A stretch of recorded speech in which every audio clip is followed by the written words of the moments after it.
இன்றைக்கு இந்த போதைப் பொருள் எங்கெங்கெல்லாம் விற்கப்படுகின்றது என்ற தகவலை பெற்று காவல்துறை போய் எல்லாமே சோதனை நடத்தினாங்க. அதில் சில பேர் கைது பண்ணியிருக்காங்க. இது போதாது. நான் ஒரு கல்லூரி சொல்ல விரும்பல.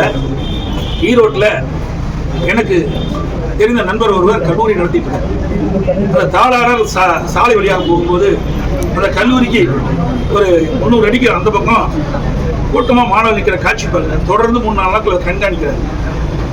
கண்காணித்த பிறகு அங்க இருக்கிற வாட்ச்மேன் விட்டு ஏன் மாணவர்கள் நிற்கிறாங்க கூட்டமா என்று பார்த்து சொன்ன பொழுது அங்க என்னன்னா போதைப் பொருள். அதை உடனே அவர் அந்த மாவட்ட காவல்துறை கண்காணிப்பவருக்கு தகவல் கொடுக்கிறார்.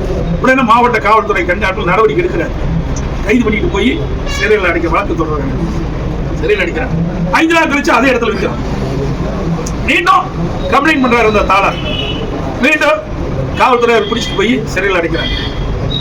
மீண்டும் 5 நாள் கழிச்சு அதே இடத்துல வைக்கிறோம். மீண்டும் புகார் கொடுக்குறாங்க. அப்போ அந்த போதைப் பொருள் விற்கின்ற கும்பல் சம்பந்தப்பட்டவர் சந்திச்சு உங்களுக்கு ஏன் உங்களை அக்கறை மிரட்டப்படுகிறாங்க. அவர் கேட்டாரு, சரி எங்கெங்கதான் விற்கிறீங்க கேட்கிறாரு. நான் அந்த நகரத்துல பல இடத்துல வைக்கிறோம், பல கல்லூரிக்கு முன்னாடி வைக்கிறோம் அவர் சொல்றாரு.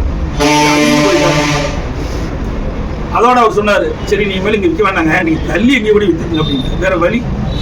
அவர் சொல்றான், யார் இந்த போதைப் பொருளுடைய யார் தலைமை ஏற்று நடத்துகிறார்களோ அவர் சொல்றாரு, இந்த தாளாரிட்டார், சார் நீங்க எத்தனை வரைக்கும் குடிச்சாலும் நாங்க வித்துட்டு தான் இருக்கோம். நீங்க வந்து பல காவல்துறை அதிகாரிகள் எங்களுக்கு சாதகமா இருக்கிறாங்க, சில அரசு அதிகாரிகள் எங்களுக்கு சாதகமா இருக்கிறாங்க. இதுக்கு இதை விற்கிறதுக்கு தனி நாங்கள் ஆட்கள் நியமிச்சிருக்கோம். உங்களால் ஒன்றும் செய்ய முடியாது.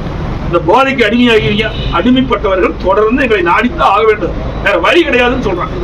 அப்படி பகிரங்கமாக இன்றைக்கு போதைப் பொருள் விற்பனை அமோகமா தமிழகத்தில் நடந்துட்டு.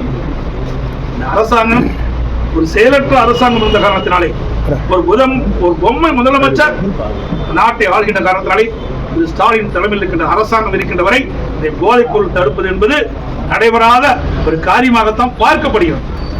புதிய கல்வி